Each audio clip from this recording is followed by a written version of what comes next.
जय हिंदू रक्षा दल।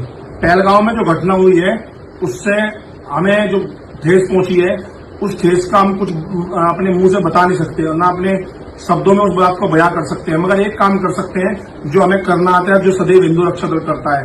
हिंदू रक्षा दल उत्तराखंड ने ये घोषणा की है कि कल से अगर कोई मुसलमान, शुरुआत हम देहरादून से करेंगे, कोई मुसलमान कश्मीरी हमें देहरादून में मिला तो हम उसका इलाज अवश्य करेंगे। कल 10 बजे से हिंदू रक्षा दल की टीम अपने अपने घरों से निकलेगी और कहीं भी कश्मीरी मुसलमान मिलता है उसका इलाज करेगी।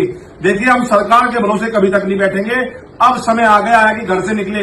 ये नपुंसक इस वाक़े के मंजर आम आने के बाद मुकामी आवाम ने पुलिस स्टेशन के बाहर अपना एहतजाज दर्ज किया है और मुलजिम के खिलाफ सख्त से सख्त कार्रवाई करने का मुतालबा किया है।